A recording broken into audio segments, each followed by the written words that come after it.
भारतीय पत्तन बिल 2025 को लोकसभा और राज्यसभा में पास कर दिया गया है। यह भारतीय पत्तन एक्ट 1908 की जगह पर लाया गया है। यह एक्ट बताता है कि केंद्र और राज्य सरकारें पत्तन यानी पोर्ट एरिया को बदलने, बंदरगाहों की सुरक्षा और रखरखाव और बंदरगाहों की फीस और दूसरे शुल्क वसूलने के लिए क्या कर सकती हैं। बिल में एक्ट के कुछ प्रावधान बरकरार हैं। जो बदलाव किए गए हैं वो इस प्रकार हैं। बिल के तहत केंद्र सरकार समुद्री राज्य विकास परिषद बनाएगी।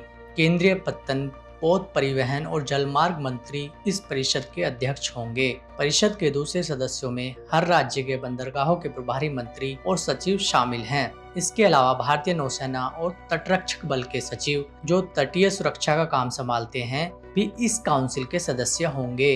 केंद्र और राज्य सरकारों की सलाह से परिषद बंदरगाहों के लिए दिशा निर्देश जारी करेगी। ये दिशा निर्देश बंदरगाहों की तरफ से जमा किए जाने वाले डेटा, इस डेटा के प्रसार और बंदरगाहों की पारदर्शिता से जुड़े हुए होंगे। परिषद केंद्र सरकार को राष्ट्रीय परिप्रेक्ष्य योजना बनाने के बारे में भी सलाह देगी। बिल के तहत केंद्र सरकार समुद्री व्यापार और बुनियादी ढांचे के विकास के लिए राष्ट्रीय परिप्रेक्ष्य योजना बना सकती है। केंद्र और राज्य सरकारें, प्रमुख बंदरगाह अथॉरिटी और राज्य समुद्री बोर्ड्स इस योजना को लागू करेंगे। बिल सभी राज्य समुद्री बोर्ड्स को संवैधानिक मान्यता देता है। इसमें गुजरात, महाराष्ट्र और तमिलनाडु जैसे राज्यों के समुद्री बोर्ड्स भी शामिल हैं। बिल में यह भी कहा गया है कि राज्य सरकारें विवाद निवारण समितियां बनाएंगी। ये समितियां राज्यों के बीच गैर प्रमुख बंदरगाहों, बंदरगाह के कंसेशनर्स, बंदरगाहों के इस्तेमाल करने वालों और वहां सर्विस देने वालों के बीच के विवादों पर फैसला सुनाएंगी।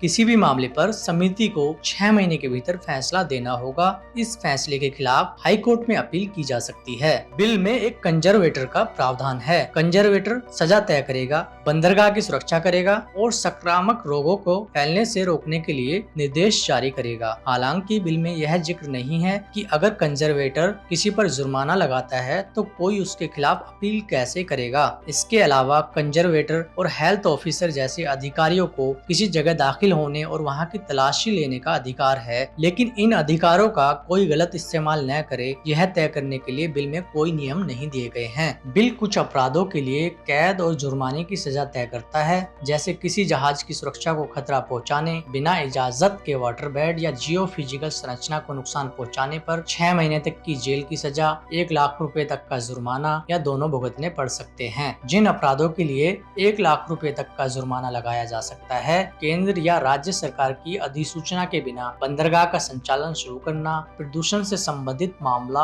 होने पर उसकी रिपोर्ट न देना। अधिक जानकारी के लिए विवरण बॉक्स में दिए गए लिंक पर क्लिक करें। दूसरे वीडियोस और विधायी पॉलिसी पर अधिक जानकारी के लिए हमें फॉलो करें तथा हमारी वेबसाइट prsindia.org पर विजिट करें।